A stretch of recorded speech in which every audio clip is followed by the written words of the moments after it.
Okay, I'm starting this recipe off with some chicken some chicken tenders that I'm just cooking up in a pan with some seasonings on them.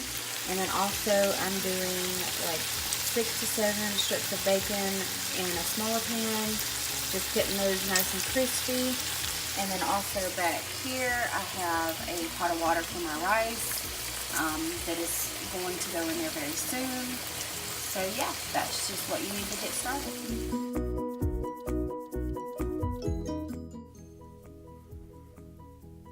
Okay guys, so I'm just emptying my rice out and putting it back into the pot. And now I'm just measuring it out. I ended up needing a little more than this, but I'm measuring it out right now to put into my bowl so I can mix everything together.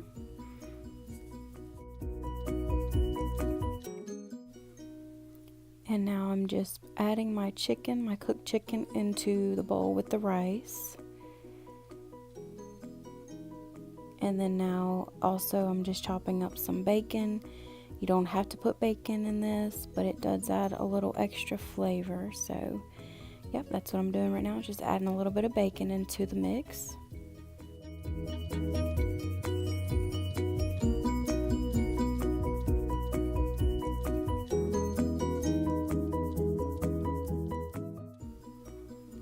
Okay, now I'm just adding a few tablespoons of sour cream.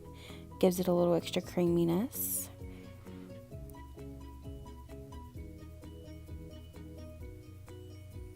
And this is cream of chicken that I'm putting in there. Put about a half a can. And now I'm just opening up my chicken broth so I can use about half a can of that also. Just gonna pour that in there. I didn't even open the can all the way, guys, but yeah, it works. Alright, now I'm just adding half of this ranch seasoning packet.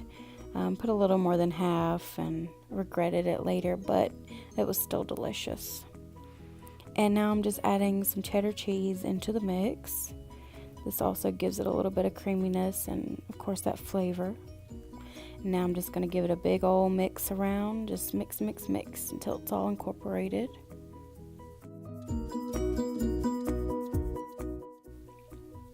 And guys, I actually added a little bit of rice because it was a little bit too runny for my liking. But I should have put all of the rice in there. So yeah. So now I'm just going to transfer this over into an 8x8 baking dish. The original recipe actually calls for a 9x13 pan, but since it's just me and my husband and my son, I just made a small amount just to get us through a few days. So yeah, but I will have the recipe in the bottom so that you can see exactly what the entire 9x13 pan requires.